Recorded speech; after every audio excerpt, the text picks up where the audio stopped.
Here's how you can cut short layered hair. If you're ready to master this haircut, get ready to take lots of notes because I'm going to show you how to do it step by step. We're going to start with 4 quadrant sectioning, so divide the hair down the center and then split the front and back. Take a diagonal back subsection that you're going to create your guide with. Right now, the goal is to cut the hair to about 3 inches long while still leaving a little bit of volume to the top. So I'm holding the hair straight out at 90 degrees and I'm just layering the hair from the top to bottom.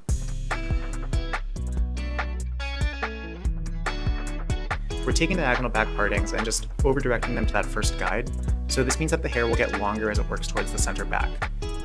But make sure that you're just cutting to that first guide and connecting so that you get layers that flow really seamlessly.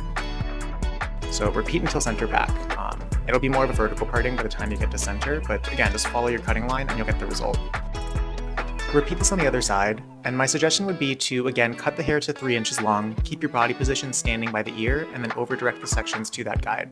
Once you've finished cutting, just check for balance, so you may need to adjust slightly if one side is longer than the other, but once you're balanced, just cut the ends, and then you'll be done with the back.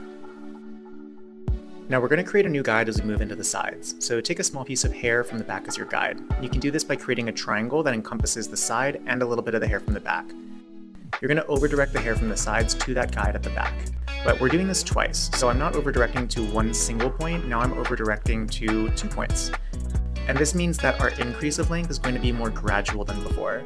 So when you over-direct to one point, like we did in the back, it gets much longer, much more quickly. But when you over-direct to a couple different points, it'll create more of a gradual increase in length.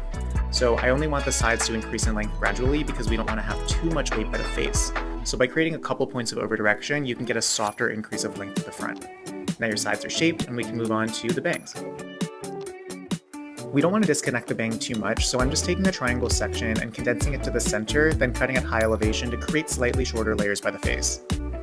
I'm then using the longer parts of the bang as a guide to add some more layers to the top. And that's it for the wet cut portion of this shape. So I dry the hair with a wrap drying technique, and you can see it still feels thick, so we're taking weight away from the ends. We don't really want to overly texturize, so just by softening the lines in the ends, we can create this really nice flowy shape. But really just, it's a visual exercise, so anywhere that there's weight is where you're going to want to point cut. You can also slice if the hair is very thick, or take thinning shears if you really need to take a lot of hair away at once. But yes, look for those blunt lines and then just hold the hair out and texturize with point cutting. And that should be all you really need to do for cutting the shape. As long as you follow the layering technique, this little bit of texturizing will be just the final touch you need to complete the look. Now you're going to want to enhance the layers, and I like using a hair oil to create extra definition. So I love Kenner Platinum Silkening Gloss, which creates a lot of nice movement without being too heavy, but really separates and pieces out those layers so I can get that textured look. And I love tucking the sides back behind the ear and letting the layers from the top flow down towards the face. This creates the look of an undercut without having to cut the sides too short, so if you wanted to change your hair in a few months, it would be really easy to do that since you haven't completely shaved the sides. But if you don't like to tuck, feel free to cut the sides shorter. You can just take a clipper and just on the sides, cut that hair down so that it's very short and let the layers on top still flow the same way. But I hope you enjoyed this tutorial. Let me know what other haircuts you want to see, and if you found this valuable, let me know in the comments because I want to continue to drop educational haircutting videos so I can share step-by-step how to create these looks in a very easy to follow way.